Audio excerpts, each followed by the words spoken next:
बच्चों, कल तक हमने आप लोगों को संधि के विषय में पढ़ाया। संधि के अंतर्गत स्वर संधि में दीर्घ संधि और गुण संधि, दो संधियों के बारे में हमने पढ़ाया था। अब आज हम आप लोगों को शब्द रूप पढ़ाने जा रहे हैं। शब्द रूप बच्चों देखिए, आप लोगों की किताब में 73 नंबर पेज पर है।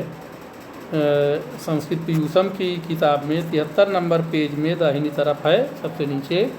और मोबाइल में भी आप लोग देख सकते हैं, इसमें भी दिया हुआ है। तो इसमें देखिए, शब्द 5 प्रकार के होते हैं। इसमें बताया जा रहा है शब्द 5 प्रकार के होते हैं: संज्ञा, सर्वनाम, विशेषण, अव्यय और क्रिया। ये 5 प्रकार के शब्द होते हैं।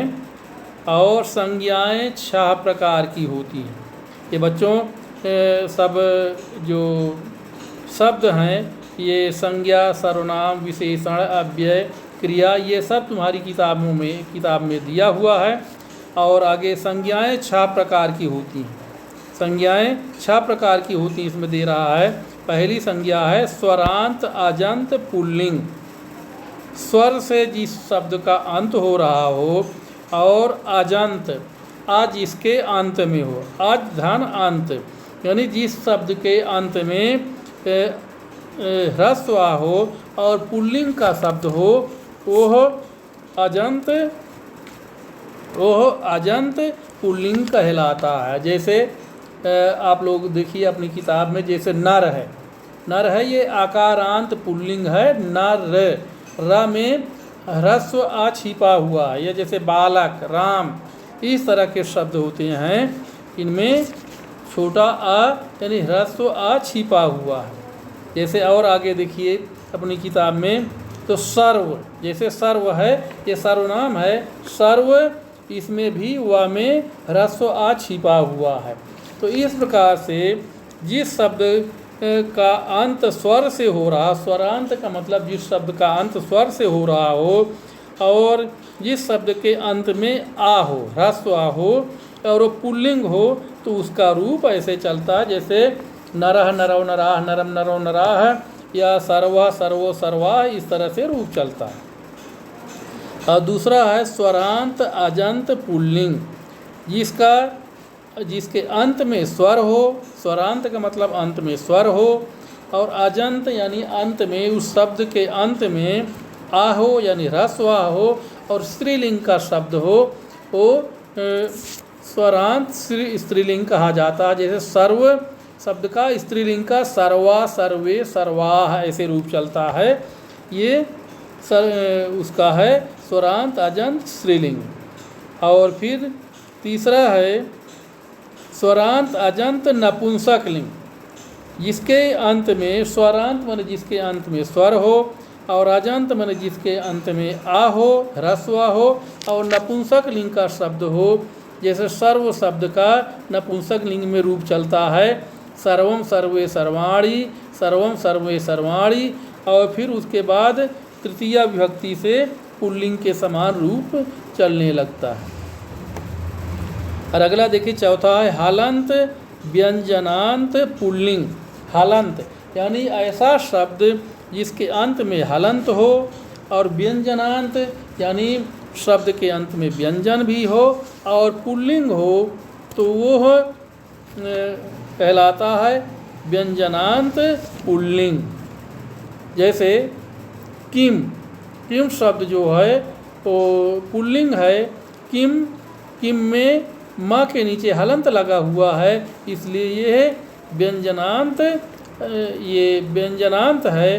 क्योंकि इसमें यदि माँ के नीचे हलंत नहीं लगा होता तो ये स्वर मिश्रित व्यंजन होता, तो इसमें स्वर नहीं मिला हुआ, इसलिए शुद्ध व्यंजन है। इसका रूप चलता कह, कौ, के, कम, कौ, कान, केन, काभ्याम, कई, कस्मै, काभ्याम, केभ्या, इस तरह से ये रूप चलता है। तो ये किम जो है, ये हलंत, व्यंजनांत, पुल्लिंग है। और पांचवा है हलंत, व्यंजनांत, स्त्रीलिंग।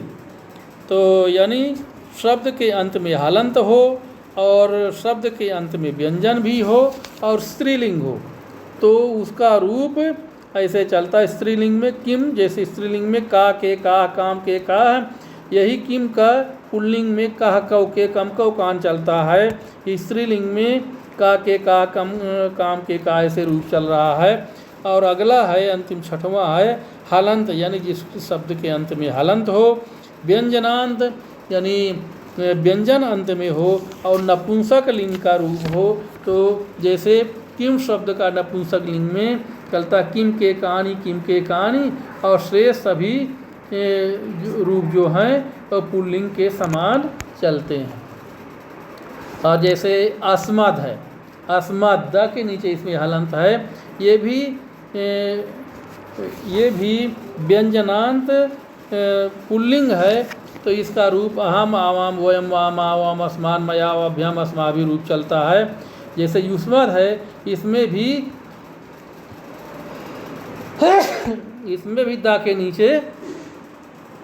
दा के नीचे हलंत है, इसलिए व्यंजनांत पुल्लिंग ये भी है। तो इस प्रकार से बच्चों आगे देखिए, इन सब के रूप तीनों वचनों, एक वचन, द्विवचन, बहुवचन और सातों विभक्तियों में प्रथमा, द्वितीया, तृतीया, चतुर्थी, पंचमी, षष्ठी, सप्तमी में चलते हैं। संबोधन प्रथमा से भिन्न नहीं है। रूप में अंतर केवल एक वचन में ही होता है, बाकी सब में इन्हें संबोधन प्रथमा से भिन्न नहीं है। यानी संबोधन में केवल हे जोड़ दिया जाता है, बाकी प्रथमा विभक्ति का ही रूप लिख दिया जाता है। इसलिए रूप में केवल एक वचन में अंतर होता है और संबोधन में कोई अंतर नहीं होता। तो बच्चों आज के लिए इतना ही, अब उसके बाद फिर कल पढ़ाएंगे। धन्यवाद।